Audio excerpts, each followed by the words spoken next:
कोई ऐसा है कि जिसे वो अवसर नहीं दिया गया था? कोई ऐसा बैठा है? उपाधि से कोई वंचित रहा, पुरस्कार से वंचित रहा कोई? सभी को मिल गया था? किसी की तरफ से कोई क्वेश्चन मन में अभी तक बढ़ाई गई चीज़ों को लेकर के? भारत रत्न उपाधि या पुरस्कार? पुरस्कार भारत रत्न सेकंड टाइम भारत रत्न तो कहा ही जाएगा, जिसको दिया जाए उसका नाम तो कहा ही जाएगा। उपाधि लगाया जाता है। देखिए, जो पुरस्कार होगा उसे सफिक्स एंड परफिक्स के रूप में नहीं लगाया जाएगा, ये ध्यान रखें। मैंने बता दिया था मेडिकल के केस में, स्पष्ट कर दिया था कि व्यवहारिकता के तौर पे सपोज दैट कि आप अपना नाम ही डॉक्टर रख लें तो उसके लिए क्या किया जाएगा? ठीक है, वो अलग चीज़ें हैं, लेकिन जो संवैधानिक चीज़ें हैं उस पर कोर्ट ने स्पष्ट कर दिया था कि ये चीज़ें पुरस्कार होंगे, उपाधियाँ नहीं। समय समय पे सुप्रीम कोर्ट उसकी गाइडलाइन देता रहता है, वह समय के अनुसार होता है। बहुत सारे जगहों पे आपसे मैंने बताया भी था कि 143 के तहत वह अलग अलग समय पे अपने विचार देने के लिए स्वतंत्र है, और उसका अधिकार जो है वह एब्सोल्यूट भी कहा जाए तो कोई अत्युक्ति नहीं होगी। इसके पहले हम लोगों ने देखा है प्रियम्बल में भी और समता के अधिकार में भी। मैंने एग्जाम्पल दिया था कि वहाँ पे भी यह अधिकार उसके पास सुरक्षित है। जब जब बाद उसके पास आएगा उस समय के अनुसार वह जजमेंट देगा। जब उसने कहा कि संविधान के मूलभूत ढांचा में आप परिवर्तन नहीं कर सकते, उस समय तत्कालीन सरकार ने कहा कि हमें बताया जाए कि मूलभूत ढांचा है क्या। कोर्ट ने कहा मैं एक बार में और एक शब्द में यह बताने के लिए नहीं बैठा हूँ। समय समय पे जब जब मेरे सामने बाद आएंगे उस अनुसार मैं बताऊंगा कि मूल ढांचा क्या है। ठीक है, तो उसी के तहत यह भी चीज़ें देखी जाएंगी समय के अनुसार। जब जब कोई बात आएगी तो सुप्रीम कोर्ट उस पर अपना डिसीजन देगा। आपने देखा होगा बहुत सारे बातों में सुप्रीम कोर्ट अपने पिछले जजेस के बाद को पलट देता है। एक ही गोपालन का बात देखा होगा आपने, मेनका गांधी में जाकर के पलट गया। 1950 का बाद 1978 में जाकर के पलट दिया गया। आपने देखा होगा, इसके पहले मैंने बार बार बोल दिया है कि केशवानंद, उसके पहले बहुत सारे वाद आए थे। सभी वादों को उसने एक पंच बना करके क्या किया, निरस्त कर दिया। उसी तरह से ये भी है। चले हम लोग आ जाए अपने पॉइंट पे। आर्टिकल 19 to 22 हम लोग को देखना है।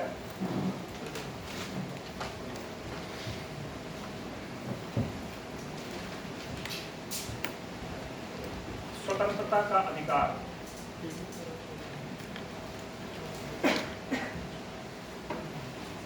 राइट टू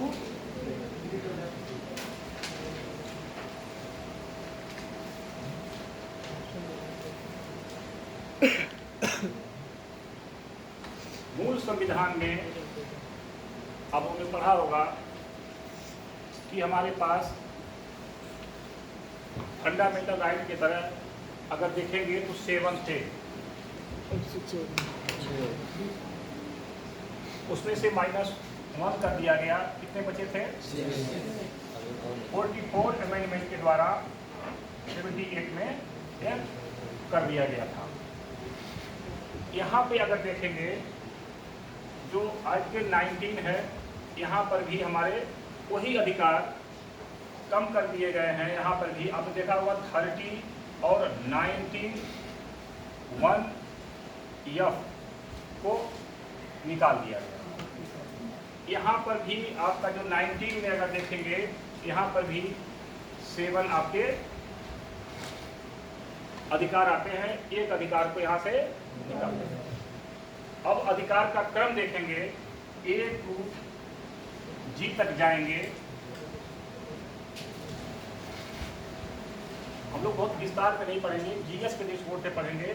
अगर संविधान को संविधान की तरह से पढ़ेंगे तो एक आर्टिकल 1 दिन लगेंगे, 19 को कम से कम 2 दिन चाहिए, ध्यान रखें, और 21 को कम से कम 3 दिन चाहिए। अगर संविधानिक दृष्टिकोण से देखेंगे और बाद को लेकर के देखेंगे, स्पष्ट करेंगे तो बहुत समय लगेगा। 19 फर्स्ट क्लास एवन और आप ए ले लें, स्मॉल ले लें, ए। 19 क्या हुआ, कोई दिक्कत, सी, डी,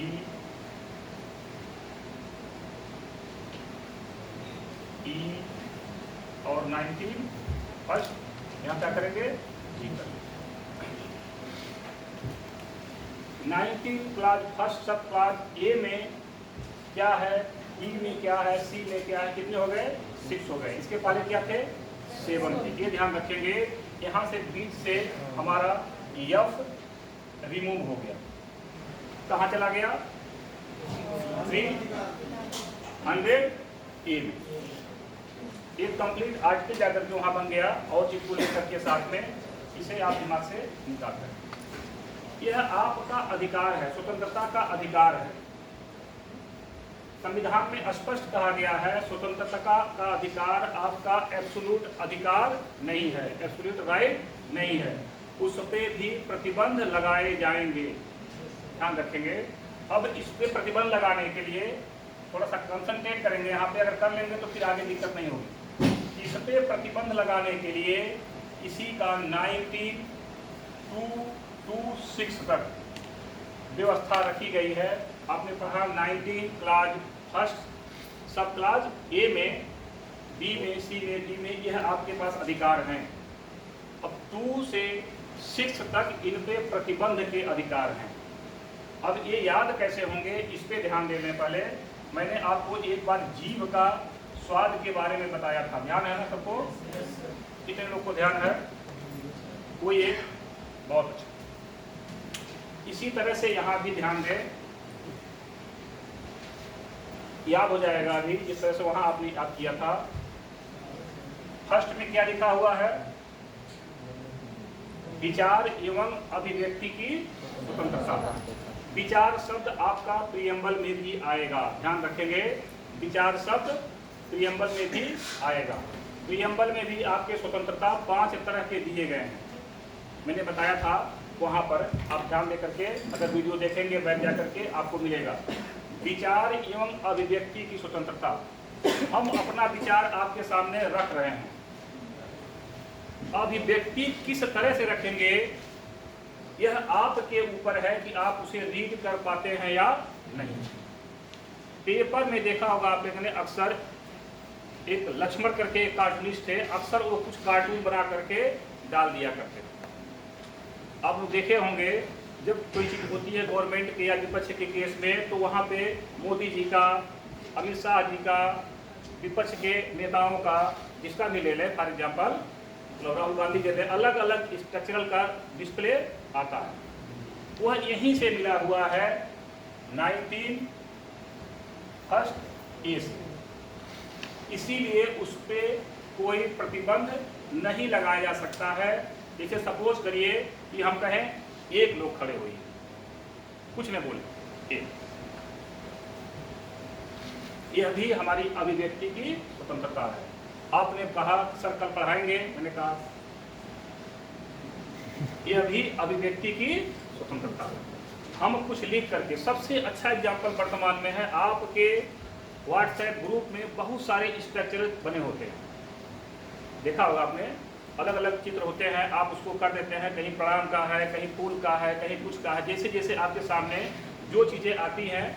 आपने कभी गुस्से वाला चित्र आप जैसे किसी से आपको नाराजगी दिख रही है तो आप व्हाट्सएप में लाल चेहरे वाला क्लिक करके उसको क्या करते हैं, सेंड कर देते हैं, उसके नीचे आगे पीछे कुछ नहीं दिखते।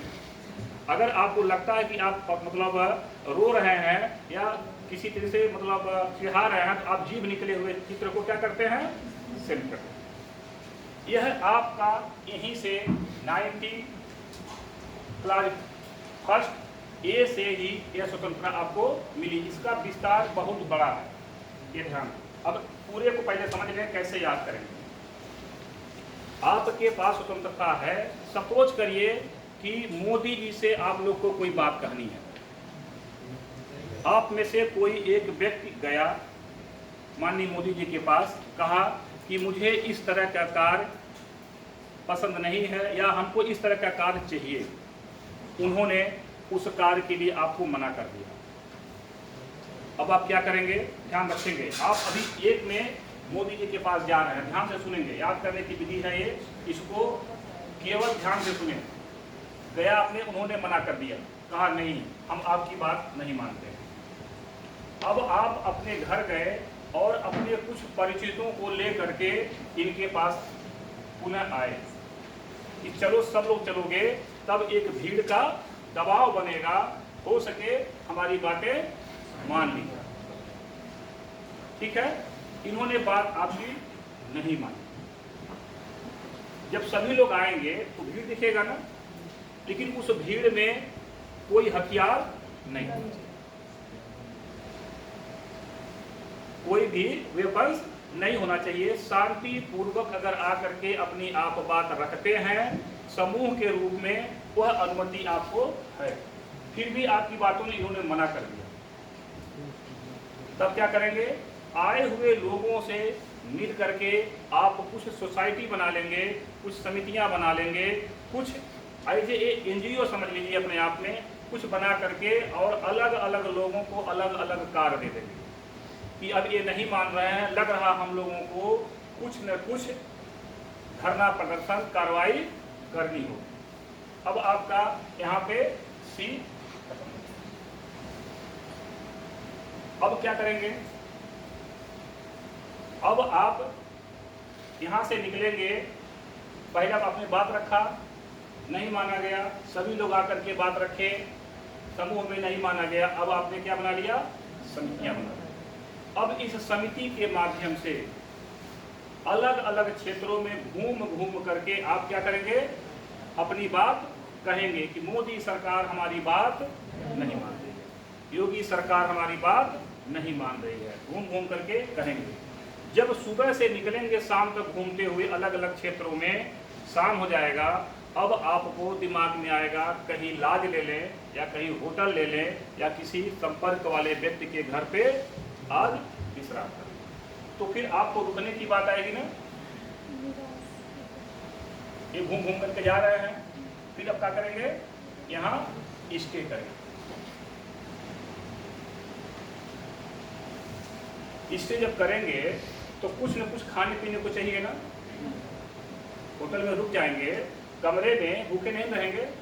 अब जब रुक जाएंगे तो यहाँ पे जी में आपको भोजन की व्यवस्था, जीविकोपार्जन की व्यवस्था, व्यवसाय की व्यवस्था, नौकरी की व्यवस्था, कुछ न कुछ जिससे आपकी भोजन की व्यवस्था हो सके, आपके जीविकोपार्जन चल सके, जीवन वृद्धि चल सके, उसके लिए आप यहाँ पे यह है आपके व्यवसाय से संबंधित, नौकरी से संबंधित, उद्यम से संबंधित। तो अब तो आपको याद हो गया होगा इस क्रम में। किसी को कोई कंफ्यूजन है, अगर इस कॉन्सेप्ट से आप आगे बढ़ेंगे तो सारी चीज़ें आपको याद हो जाएगा। अब देखिए, पहला में आपने क्या पढ़ा, विचार और दूसरे में सभा, बिना हथियार के एक सभा करना। जब आपने आया, जब नहीं सुना गया, तब आपने समितियां बनाएंगे। अमेंडमेंट 1907 में आप देखेंगे समितियों का गठन किया गया, देखेंगे वहाँ पे समितियों का गठन किया गया है। उसके क्वेश्चन पूछा भी जा चुका है कि उसमें कितने एक्ट बनाए गए हैं, उसमें देखा गया है। तो अगर यहाँ पे ये चीज़ों को चले, यहाँ तो समझ गए होंगे ना आप लोग। समिति बन गई अलग अलग तरह के। अब ध्यान दें, जब समिति बन गई तो अब भ्रमण, कि भारत के किसी भी कोने में अबाध रूप से भ्रमण करने का अधिकार है। भारत के किसी कोने में अबाध रूप से भ्रमण करने का अधिकार है। अब अबाध शब्द ध्यान रखेंगे यहाँ पे। उसके बाद क्या हो गया, आपको बसना, कहीं पे स्टे करना, बसना, निवास के लिए व्यवस्था। उसके बाद आपका व्यवसाय, जीविकोपार्जन, इनमें रोक कैसे लगाएंगे? अब देखिए, अब सपोज करिए इसको ए है, ए को मान लीजिए आप एक्टिवा में ब्रेक चाहिए ना, कोई भी गाड़ी हो उसको ब्रेक चाहिए ना, बिना ब्रेक के अगर गाड़ी चलाएंगे तो क्या होगा? दोबारा चलाने की जरूरत। इसीलिए आपके साथ यहाँ 19(2) शुरू हो गया। देखिए यह कह रहा है कि अगर आप बिना ब्रेक की गाड़ी चला रहे हैं तो आप अवहेलना कर रहे हैं इसका कोर्ट का, सामाजिक सौहार्द का, व्यक्तियों के बीच में जो आपसी तालमेल है उसका। जो बिना ब्रेक की गाड़ी चलाएंगे, अगर सड़क पे जाएंगे तेजी से लेते हुए तो बाकी लोग अगर जान जाएंगे बिना ब्रेक की गाड़ी आ रही है तो क्या करेंगे?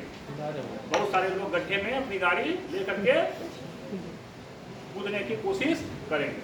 तो इस तरह के लगभग 7 तरह के अवरोध आपके सामने लगाने के लिए आर्टिकल 19 क्लाज 2 में रखा हुआ है।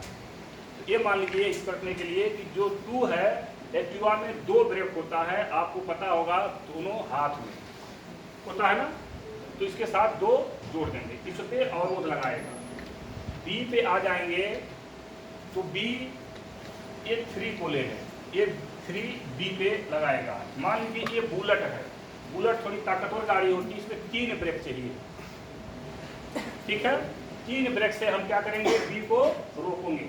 अब क्या है, जो इसमें 7 नियम बनाए गए हैं सब क्लाज ए को रोकने के लिए, उन्हीं में से 2, बी और सी को रोका जाएगा केवल 2 विधियों से। जो मानवीय गरिमा है उस पे अगर कोई भी प्रभाव पड़ेगा आपके स्वतंत्रता से तो 19 क्लाज 3 ब्रेक लगाएगा। अगर यहाँ पे जो समिति बना लिए, समिति में कोई उल्लंघन होगा, सिस्टम का कोई उल्लंघन होगा, यहाँ पे भी 2 तरह के अवरोध आपको लगाए जाएंगे। एक 4 पे ले लें, आपके पास बचा क्या? 5। ध्यान रखें 2 बार आएगा आपको, डी और ई के साथ 5 दोनों आएंगे, ये दोनों इन दोनों के साथ आएंगे, ऐसे रखें, ठीक है। डी और ई को सब क्लाज 5 अवरोध लगाएगा। अब यहाँ ध्यान दें, थोड़ा सा परिवर्तन क्या हो गया। हमने कहा आपको ना कहीं भी जा करके आबाद रूप से भ्रमण करने का, यहाँ पे क्लाज 5 ये कह रहा नहीं, ऐसा नहीं कर सकते। जहाँ पे SC या ST का वास स्थान है, उनकी जो संस्कृति है उसका क्या होगा? हनन होगा, वहाँ आप नहीं जा सकते। इसके पहले देखे होंगे जम्मू कश्मीर में भी आपको बसने का अधिकार नहीं, ठीक है, उनको संस्कृतियों को देखते हुए। अब आ जाइए आप 6 पे, क्लास 6 पे आ जाइए। क्लास 6 किस पे लगा रहा है? आपके व्यवसाय पे, आपके जीविकोपार्जन पे, आपके जो खाने पीने की व्यवस्था जिससे आपको मिल सकती है उस पे रोक लगा रहा है। लेकिन यह कह रहा है हम रोक इन आधारों पे लगाएंगे कि अगर आप फैक्ट्री डालते हैं, उस फैक्ट्री से अगर हमारी जनता को कोई नुकसान होगा तो उसे हम क्या करेंगे? रोकेंगे। अगर मशीनीकरण की बात आती है, कोई ऐसा मशीन लगा करके आप व्यवसाय कर रहे हैं जिससे हमारी जनता को कुछ हानि अचानक हो सकती है, उस पर हम रोक लगाएंगे। अपने क्षेत्र की जनता के लिए जो सुविधाएं होनी चाहिए मूलभूत, उस पर अगर कोई हनन हो रहा है वहां पर भी हम इससे रोक लगा देंगे। इसीलिए इसे कहा गया यह अत्यंतिक एब्सोल्यूट नहीं है, एब्सोल्यूट नहीं है। इनमें रोक लगाने के लिए इतने सारे ब्रेक पहले से बना दिए गए हैं। केवल 19 क्लाज 1 सब क्लाज ए में जितनी भी आपको स्वतंत्रताएं दी गई उन पे रोक लगाने के लिए 2, 3, 4, 5 और 6 बना दिया। अब थोड़ा ध्यान रखेंगे कि 5 2 बार आया है, यह किस पे रोक लगा, ठीक है। यहाँ तक समझ गए ना? किसी को कोई कंफ्यूजन, किसी को कोई क्वेश्चन है यहाँ तक?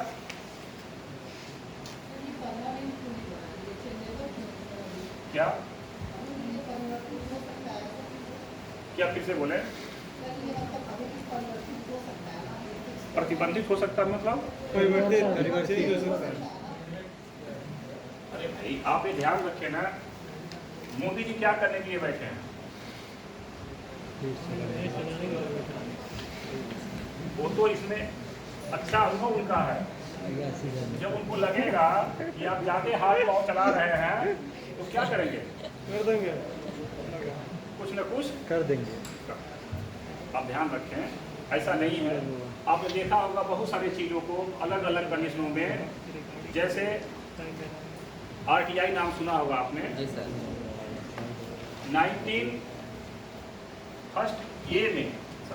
19 में ही आपको RTI का भी अधिकार है, प्रेस की स्वतंत्रता का भी अधिकार है, ध्वज लगाने का भी अधिकार है, बहुत सारे अधिकार आपके पास है। पहले एक समय था, नवीन जिंदल का केस आपने सुना होगा, जो कांग्रेस में मंत्री भी रह चुके हैं। उनके एक फैक्ट्री पे झंडा फहर रहा था, कुछ लोगों ने आपत्ति किया और वह मामला चला गया सुप्रीम कोर्ट। उसका नाम ही है Ashok Jindal versus union state of India. वहाँ पे यह केस जाता है और जब कोर्ट उस बात को देखता है, कहता है नहीं, यह उस व्यक्ति का अधिकार है, वह झंडा लगाया जा सकता। आधार क्या था कहने का कोर्ट में जाने का कि यह एक प्राइवेट फैक्ट्री है, इस पे झंडा नहीं फहराया जा सकता। लेकिन कोर्ट ने कहा नहीं, कोई भी व्यक्ति अपनी निजी संपत्ति पर, अपने मकान पर, अपने फैक्ट्री पर झंडा लगा सकता है, यह उसका अधिकार है। अधिकार कैसे हुआ? अभी मैंने कहा ना, अभी आपसे कहा ना कि संकेत के द्वारा, यूट्यूब की बात किया ना हमने, वह एक संकेत है कि हम स्वतंत्र हैं, उसके लिए उन्होंने क्या किया? झंडा लगा दिया। एक सांकेतिक भाषा, विचार और अभिव्यक्ति, वहाँ अभिव्यक्ति की बात आ रही है। वह उस झंडे के माध्यम से अपने को स्वतंत्र महसूस कराने के लिए अपने लोगों में दिखा रहे हैं कि हमारी अभिव्यक्ति ये है कि हम स्वतंत्र हैं। ठीक है, अगर वहाँ पे एक आदमी को खड़ा कर दिया जाए कि तुम दिन भर बोलो कि हम स्वतंत्र हैं इस फैक्ट्री के लिए, तो फिर खर्चा क्या होगा? बढ़ेगा ना। तो एक झंडे से उनका कार्य वहाँ हो रहा है। चलिए, और कोई क्वेश्चन किसी का?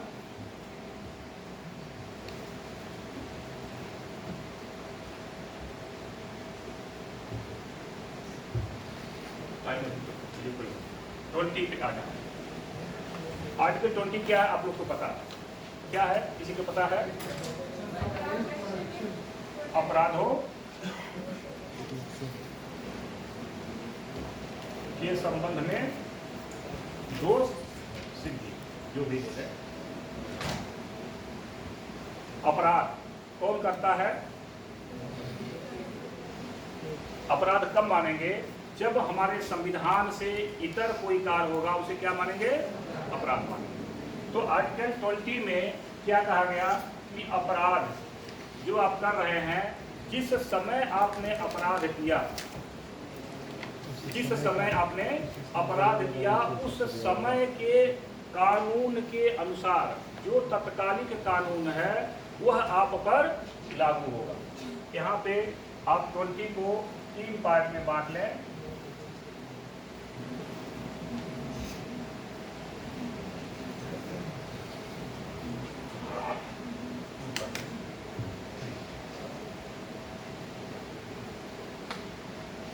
सपोज करिए कि आपने कोई अपराध 2018 में किया।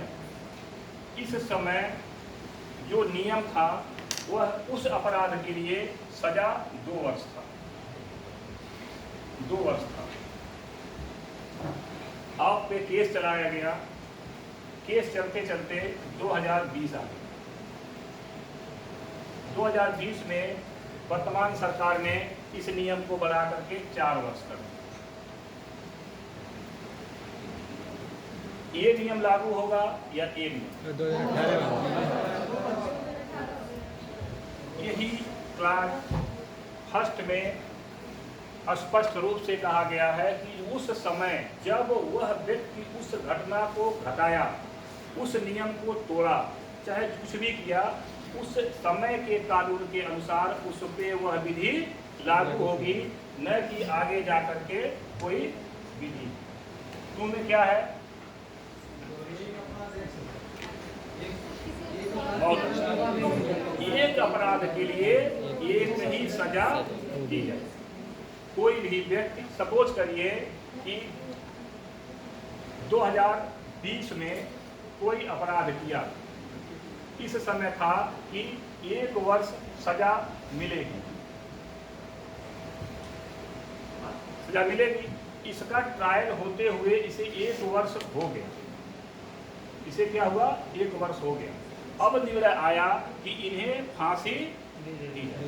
ऐसा नहीं, क्योंकि आपने 1 वर्ष सजा का जो प्रावधान बनाया था उसने ले लिया, चाहे उसका दोष अब क्या सिद्ध हो रहा है आप उस पर कार्य नहीं कर सकते। इस पे छोटी सी एक कहानी आप बैठ जाके देखेंगे। 1991 में राजीव गांधी की हत्या की गई थी लीक डेमो माध्यम से।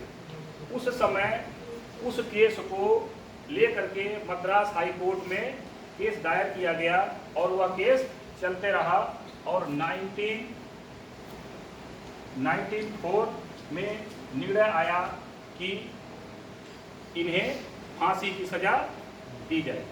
इस फांसी की सजा के परिप्रेक्ष्य में यह सुप्रीम कोर्ट केस गया। सुप्रीम कोर्ट में फांसी की सजा इन्हें सुना दी गई। कब?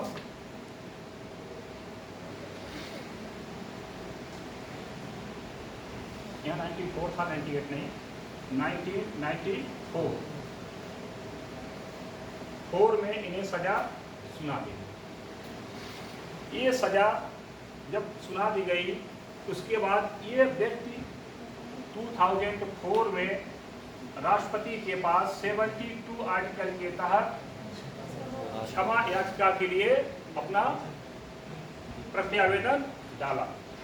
2004 से लेकर के 2011 तक उस समय अब्दुल कलाम आजाद और प्रतिभा देवी पाटिल क्या थी, प्रेसिडेंट। 2 प्रेसिडेंट मिल करके एक व्यक्ति को क्षमा नहीं कर पाए और अंत में इन्हें फांसी की सजा की अनुमति कि नहीं, अब आपको फांसी ही होगी, कोई क्षमा नहीं। कितना साल हो गया यहाँ से? 7 ईयर तक हमारे प्रेसिडेंट महोदया लोग उसे अपने पास रखे रहे और 11 में जाकर के उन्होंने फैसला सुना दिया। जब फांसी की सजा सुना दी गई तो जो वादी था उसका वकील पुनः मद्रास हाई कोर्ट में जाकर के एक पिटीशन डाला। आधार क्या बनाया कि जब हमारे आर्टिकल 20 में साफ साफ लिखा गया है ये अपराध के लिए एक सजा, तो यहाँ पे 3 सजाएं क्यों दी जा रही हैं? 3 सजाएं क्यों दी जा रही हैं? 3 सजा हुआ कैसे? 1994 में इन्हें फांसी की सजा दी गई। 1991 के केस था, इन्हें फांसी की सजा सुनाई गई। इसके केस के अपील में उड़ गया सुप्रीम कोर्ट। सुप्रीम कोर्ट ने यहाँ पे फांसी की सजा बरकरार रखा। तब तक ये व्यक्ति कहाँ है? जेल में है ना। उसके बाद यहाँ आया राष्ट्रपति महोदय के पास, इन्होंने 7 साल तक अपने पास रखा। सब मिला करके 20-22 साल तक उसे जेल में रखा गया। वकील का तर्क ये था कि जब आपने उसे 22 साल तक सजा भी दे दिया, नंबर 1, नंबर 2, 7 साल तक वह ये सोचता रहा कि हो सके अब हमारे पिटीशन पे, हमारे दया याचिका पे राष्ट्रपति महोदय का कुछ आदेश आ जा, मुझे फांसी से बरी हो जाए, या नहीं हुआ तो क्या होगा। वो 7 साल तो यहाँ पूरी तरह से अंदर टूटता रहा कि पता नहीं फांसी होगी या सजा और बढ़ेगी। तीसरा केस था कि आपने फांसी की सजा सुना दी। एक व्यक्ति के लिए आर्टिकल 20 में 3 अपराध आप नहीं दे सकते, इसी आधार पे उसे फांसी नहीं दी गई, फांसी रोक दी गई। यहाँ तक समझ गए ना आप लोग? एक अपराध के लिए एक सजा कंफर्म हो गया होगा ना कि किसी भी तरह से। इसीलिए कहते हैं कि अगर वकील होशियार है तो आपका पक्ष, इसीलिए जो होशियार वकील होते हैं वो क्या करते हैं, मोटी मोटी रकम लेते हैं किसका? अपनी बात रखने की। अब हम लोग चलेंगे 3 में। 3 में क्या है? बहुत अच्छा, विटनेस के लिए आप बात नहीं कर सकते। सपोज करिए कोई अपराधी है, उसने कोई ऐसा अपराध किया और उसी से कहा जा रहा है कि तुम कहो कि हमने अपराध किया, अपने खिलाफ गवाही देने के लिए बाध्य किया। आपने देखा होगा बीच में बहुत अच्छा चल रहा था, नार्कोटिक टेस्ट, फला टेस्ट, बहुत सारे ब्रेन मैपिंग अलग अलग चल रहे थे ना। इन चीज़ों पे सुप्रीम कोर्ट ने इसीलिए रोक लगा दिया कि व्यक्ति को अपने ही विरुद्ध गवाही देने के लिए दबाव डाला जाता है, दबाव डालता है, उसी के लिए रोक लगा दी। लेकिन उसने 2 क्लाज को स्पष्ट किनारे कर दिया, कहा इस आधार पे इन पे लागू नहीं होगा। कोई भी महिला के साथ अगर कोई बलात्कार हुआ है उस समय यह सारे टेस्ट कराए जाएंगे। राष्ट्रीय सुरक्षा को, राष्ट्र की सुरक्षा को देखते हुए कोई ऐसा कार्य हुआ है, उस केस में भी सारे टेस्ट कराए जाएंगे। सामान्यतः कोई जो सिंपल केसेज है इनके अलावा उनमें इसकी जरूरत नहीं है और न तो मान्य। आपने देखा होगा कि किसी भी वंश का निर्धारण करने के लिए ब्लड ग्रुप की बात होती है ना, लेकिन ब्लड ग्रुप में बहुत सारी चीज़ें अभी क्या है स्पष्ट नहीं हो पाता है। तो उसके जगह पे क्या करते हैं हम लोग ए बी और ओ, इनके द्वारा वंश का क्या करते हैं निर्धारण कर लेते हैं कि किसका बच्चा है। लेकिन अगर इससे स्पष्ट नहीं तो क्या करते हैं डीएनए इसका सहारा लेते हैं। उसी तरह से यहाँ पे वह एक विधि है कि उससे हम लोग अलग अलग कंडीशन में अलग अलग चीज़ को देखते हुए इस पे कार्य करते हैं। लेकिन स्पष्ट कर दिया कि अगर फीमेल के साथ कोई रेप का कार्य हुआ है, कोई अब्यूज हुआ है, उस स्थिति में यह लागू। अगर राष्ट्रीय सुरक्षा को लेकर के आप देखे होंगे कभी कभी बड़े बड़े आतंकवादी आकर के अलग अलग कार्य करते हैं, इसके लिए बहुत सारे कानून बनाए गए थे, बहुत सारे कानून अलग अलग सरकारों ने अलग अलग समय पे निरस्त कर दिया है। उस पर ज़्यादा डिस्कस करने की कोई जरूरत नहीं है, थोड़ा सा आप लोग यहाँ देख लें। ठीक है, आपका 20 क्या हुआ फिनिश हुआ। अब क्या बचा 21st में क्या कहा गया है?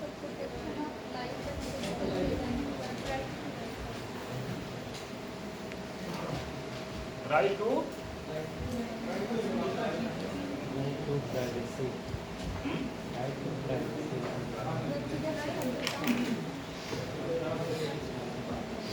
प्राण एवं दैहिक। प्राण किसे कहेंगे?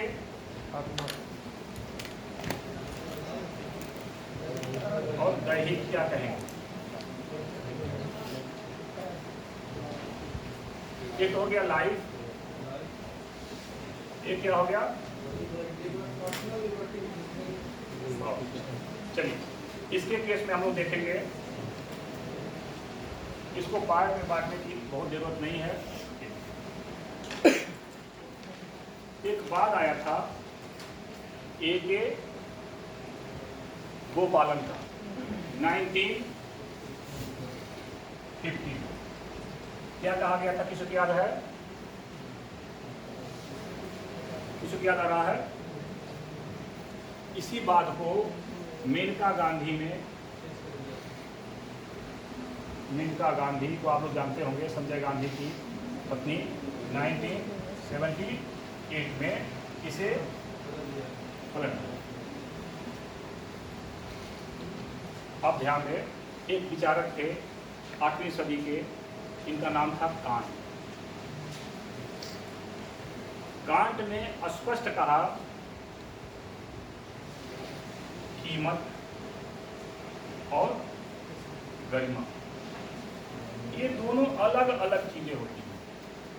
इसी 21st में आप ध्यान देंगे, गरिमा, कीमत को उन्होंने इस तरह से स्पष्ट किया कि कोई भी वस्तु है उस वस्तु के बराबर अगर आप कोई भी वस्तु आप उसे दे देते हैं तो उसका अर्थ निकला कि यह कीमत है। इसे मान लीजिए कि हम लोग कुछ खरीदते हैं तो उसके बदले में क्या देते हैं, रुपया। अब इसके पहले आप देखेंगे, जाएंगे हिस्ट्री में, पहले मुद्रा नहीं था। क्या देते थे हम लोग, गाय देते थे। इतिहास पर नहीं रहना, क्या देते थे, और कुछ नहीं था। कुछ भी खरीदते थे उसके बदले में क्या देते थे, इवन शादी भी करते थे तो उसमें भी क्या देते थे, दहेज के रूप में, घूस के रूप में कहा जाए, तब लड़के वाले देते थे लड़की को। आप लोगों ने पढ़ा होगा इतिहास में, लड़के वाले लड़की को देते थे कि हमारे वहाँ शादी करना। उसके बदले कोई भी चीज आप देते हैं उसके बदले। लेकिन जब इसका मूल्य निर्धारित न किया जा सके, यह मूल्य से ऊपर चला जाए, जब इसके बराबर मूल्य निर्धारित न किया जा सके, इससे ऊपर चले जाए, तो इसे क्या बोलेंगे, गरिमा। यही व्यक्ति की गरिमा की बात मेनका गांधी के केस में आया जब इनका पासपोर्ट जब्त कर लिया। क्योंकि विदेश जाना किसी भी व्यक्ति का मूल अधिकार है। सपोज करिए आपका कोई बहुत चाहने वाला दोस्त, चाहे मेल या फीमेल, अमेरिका में रहे और आपका पासपोर्ट में ही छीन, अब आप क्या करेंगे, गेट के बाहर निकलते क्या करेंगे हमारे लिए,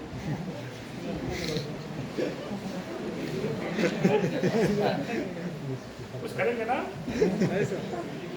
कुछ करेंगे ना, अपनी बात रखेंगे, हम नहीं मानेंगे, थोड़ा टाइट होके करेंगे, नहीं तो कुछ लोग और बुला के लाएंगे कि हमें अमेरिका जाना ही जाना है, हम बिना गए हम रात भर क्या पंखा गिनेंगे क्या। क्योंकि वहाँ पे जब रात होती है तो यहाँ आसानी से फोन से बात भी नहीं हो पाती है। जब वो सो जाता है तो मैं जगती हूँ, या वो सो जाती है तो बात कब करें, एक पास रहेंगे तभी तो करेंगे।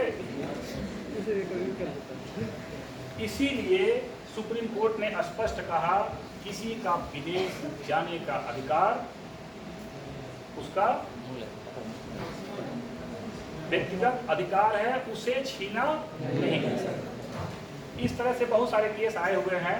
आपने देखा होगा शिक्षा का जो कानून था उसको भी आगे हम लोग चलेंगे। बहुत सारे केसेज में, चिकित्सा के केस में आया है अलग अलग जगहों पे कि अगर कोई व्यक्ति घायल हो गया सड़क पे और कुछ लोग राहजन लोग उसे लेकर के बगल के प्राइवेट हॉस्पिटल में जाते हैं, डॉक्टर बोलता है नहीं यह लीगल केस बनेगा, हम इस पर कुछ नहीं कर सकते। तो सुप्रीम कोर्ट ने स्पष्ट आदेश दे दिया कि नहीं, अगर इस तरह के केस आते हैं तो आपको बिना किसी फॉर्मेलिटी को पूरा किए, किसी लीगल पेपर को बिना पूरा किए, प्रथम दृष्टया उसका ट्रीटमेंट करेंगे, बाद में पेपर वर्क करेंगे। ठीक है। इस तरह से बहुत सारे केस, जैसे किसी को भोजन की आवश्यकता है, उसके पास भोजन की व्यवस्था नहीं है, उसके पास राइट है कि सरकार से भोजन मांगे। पर्यावरण के केस में आपने देखा होगा बहुत सारे बात आए थे कि स्वच्छ पर्यावरण का होना, स्वच्छ जल का होना, बिजली का होना, यह आपका 21 के तहत आपका एक अधिकार। अलग अलग बात कोर्ट में गए हैं, देख लीजिएगा थोड़ा सा, क्योंकि ज़्यादा फैलाने का मतलब बात को पूरे क्लास चले जाएंगे, इसलिए मैंने कहा कम से कम 2 से 3 दिन लगेंगे। आर्टिकल 20 अगर फर्स्ट को देखा जाएगा तो बहुत समय लगेंगे। बहुत सारे बात हैं इसमें और बहुत सारी कहानियाँ हैं। इसी पर एक विचारक थे स्टुअर्ट, बहुत महान विचारक थे। उन्होंने कहा था कि अगर कोई व्यक्ति झूठ बोल रहा है, उसके झूठ को नहीं दबाया जा सकता, क्योंकि उसमें कुछ न कुछ सच्चाई छिपी होती है। अगर हम झूठ को दबा देंगे तो हमारे सामने एक समय के बाद सच्चाई निकल करके नहीं आ पाएगी। आप इसको इस तरह से समझ लें, आपके जो सदन होते हैं, जो भी सदन देखें आप, विधानसभा देख लें या लोकसभा देख लें, उसमें जो विपक्ष का नेता होता है 1977 से पहले उसे कैबिनेट मंत्री का दर्जा प्राप्त नहीं था। जब बहस होती थी आपस में किसी भी बिल पे, तो वह अपनी बात रखने के लिए, क्योंकि वह एक ग्रुप का नेता है, या हम लोग जो आगे पढ़ेंगे कितना परसेंट होना चाहिए, क्या होना चाहिए, वो दूसरा मुद्दा है, ठीक है। वह अपनी बात जब रखता था तो लोग उसकी हंसी उड़ाते थे, यार तुम क्या बोलोगे, आए हो स्कूटर से और यहाँ बड़ बड़ कर रहे हो। तो बहुत सारी चीज़ें उसके सामने दिक्कतें आ रही थी। तो यह एक निर्णय लिया गया उसी सदन के द्वारा कि इसके पास अगर अधिकार नहीं है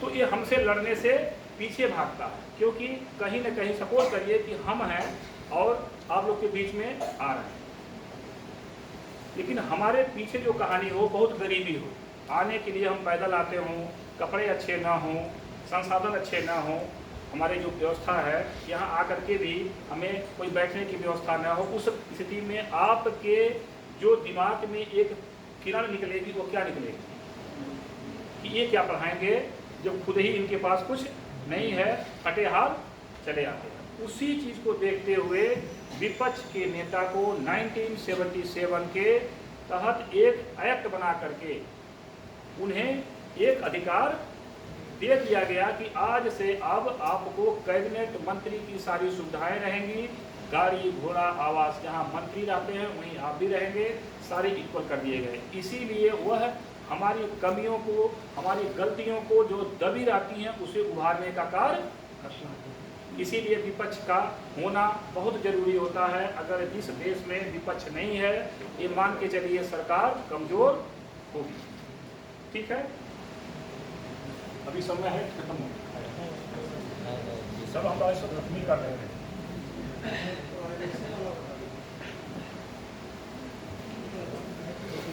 क्या बहुत सारे बात हैं, आपको बहुत सारे बात हैं। प्राइवेसी में क्या, प्राइवेसी नहीं आ सकते बताइए, बता दो आज से।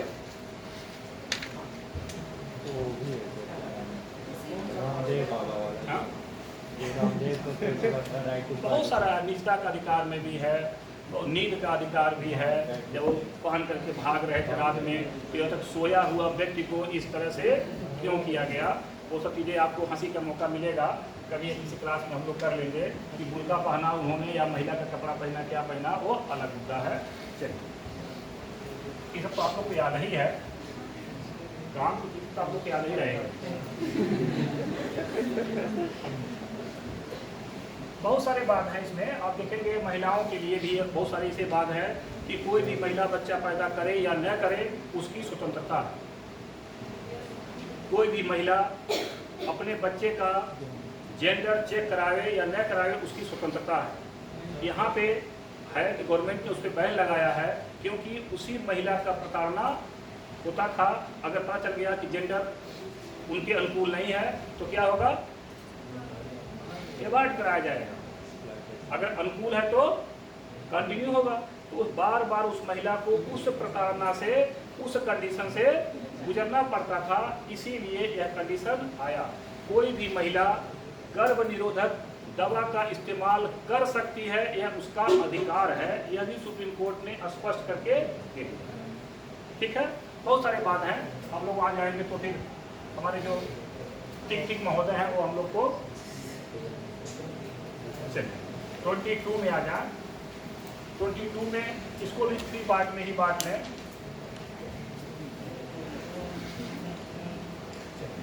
तो में क्या है,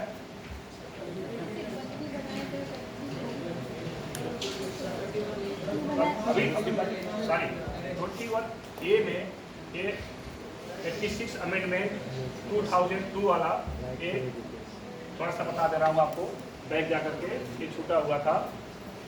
एक बात इस पर भी था, अटल बिहारी वाजपेयी जी की सरकार में जो कमेटी बनाई गई शिक्षा को लेकर के, जो बात सुप्रीम कोर्ट गया था, सुप्रीम कोर्ट ने जब उनको निर्देशित किया कि इस पे आप विचार करें, उस समय उसने बनाया 6 से 18 वर्ष तक के बच्चों का,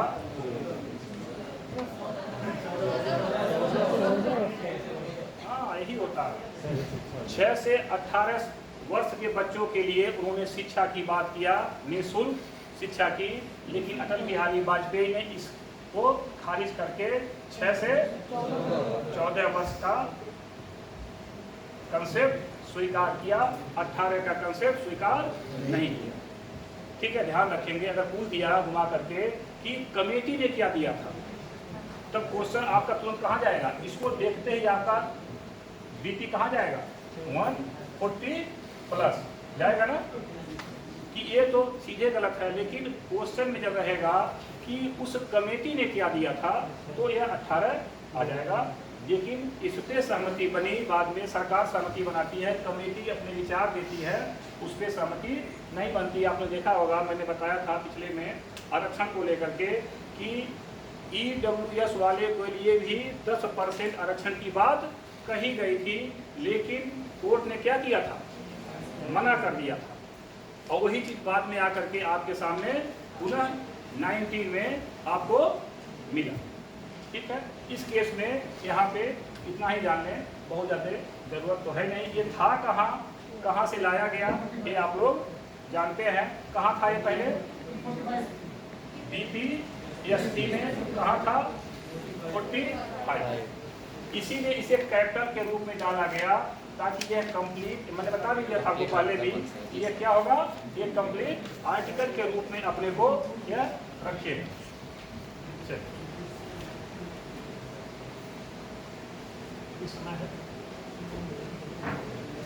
21 में क्या है?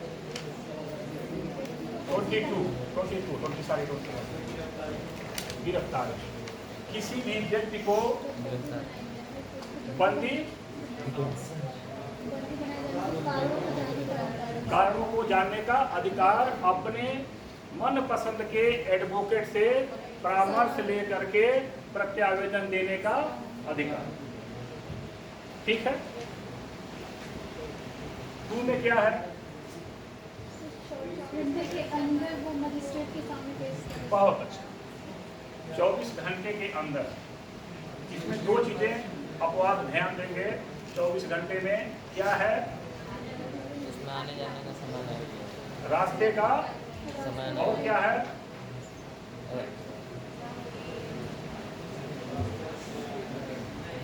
एक और है, ध्यान दें, क्वेश्चन आएगा। अवकाश के दिनों को छोड़ करके, ध्यान देंगे, किताबों में अधिकांशतः नहीं मिलेंगे, कुछ किताबों में मिल जाएगा। अवकाश को छोड़ करके ये जो समय होगा, इसको हम माइनस करके 24 आवर का पैमाना निकाल करके किसी मजिस्ट्रेट के सामने पेश करने के उपरांत ही जो निर्णय होगा, उसी अनुसार उसे हम कैदी के रूप में रखेंगे। ठीक है, समझ गए ना यहाँ पे आप लोग? 3 में क्या है?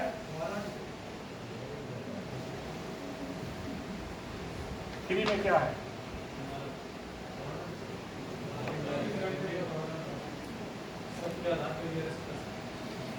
बहुत अच्छा। किसी भी व्यक्ति को सत्य के आधार पे अरेस्ट करेंगे तो कब तक करेंगे? 3 माह। ये घटा करके 2 माह कर दिया गया। कब? ध्यान देंगे, 44 अमेंडमेंट में ये 2 मंथ कर दिया गया है। आप लोग ध्यान दें, एक बात आती है नजरबंदी। देखा होगा आपने, कुछ समय पहले जम्मू कश्मीर में बहुत सारे शीर्ष नेताओं को नजरबंद कर दिया गया और उनको किसी भी तरह का वकील से बात करने का, अलग अलग चीज़ों को सुविधाएं शुरू में नहीं दी जा रही थी। इसी आधार पे वहाँ पे 21 मंथ है। कब दिया गया? जब कोई हाई कोर्ट का वर्तमान जज या रिटायर्ड जज या हाई कोर्ट का जज की योग्यता रखने वाला व्यक्ति से एक ट्रिब्यूनल बनाया जाएगा। उस ट्रिब्यूनल के अनुसार 3 मंथ बाद उसे आगे तभी गिरफ्तारी की जा सकती है, सजा दी जाएगी या नजरबंद किया जाएगा, जब वह ट्रिब्यूनल क्या करेगा? अनुमति देगा और सरकार को उसकी सूचना देने के उपरांत ही इसे जो 3 मंथ था वो 2 कर दिया गया। उससे बढ़ा करके अलग अलग समय में चाहे जितने मंथ चाहे उतने मंथ तक उसे गिरफ्तार कर सकता है। लेकिन आप यहाँ ध्यान दें, यह कुछ लोगों के लिए अपवाद है, सबको नहीं मिलेगा। अगर वह बंदी जो बनाया गया है, अगर वह हमारे देश के खिलाफ कोई षड्यंत्र रच रहा था, इसे कहा जाए टेररिस्ट, उसके लिए यह चीज़ें तत्काल लागू नहीं होंगी कि यह 3 मंथ में या 4 मंथ की बातें आए। आपको मैंने बताया था, चाहे भारत का नागरिक हो या विदेश का नागरिक हो, उसके ऊपर आर्टिकल 14, 20, 21, 21A, 22, इससे आगे चले जाएंगे 25 तक, उसको भी मिला हुआ है, मिला है ना, उसे भी मिला हुआ है, उसके पास भी स्वतंत्रता है। लेकिन कुछ चीज़ों को अमेंडमेंट करके वहाँ पे कुछ युक्त प्रतिबंध लगा दिए जाते हैं, इसलिए ताकि हमारे लिए कोई खतरा न हो, क्योंकि इतने आर्टिकल उनके पास तो है ना, तो हम इसी के तहत वहाँ जा रहे हैं। वो भी तो यही है, विदेश से आया हुआ व्यक्ति 22 के तहत उसे भी अधिकार प्राप्त है। इसीलिए जो भी हमारे आतंकवादी या कोई भी उस तरह से टेररिस्ट पकड़े जाते हैं, उनके साथ कोई न कोई एडवोकेट इसी आधार पे खड़ा हो जाता है कि उसको भी अधिकार है। कभी कभी देखे होंगे आप लोग, कुछ केसेज में बहुत सारे वकील तैयारी नहीं होते हैं किसी टेररिस्ट का केस लड़ने के लिए। बॉम्बे वाला केस में देखा होगा आप लोगों ने, बहुत दिनों तक विरोध चलता रहा, तब जा करके एक फीमेल पर्सन ने उस केस पे अपना हाथ बढ़ाया था और लोगों ने उसको विरोध भी किया था कि देश के प्रति आपने गद्दारी का काम कर रही हैं, इस तरह से नहीं करना चाहिए।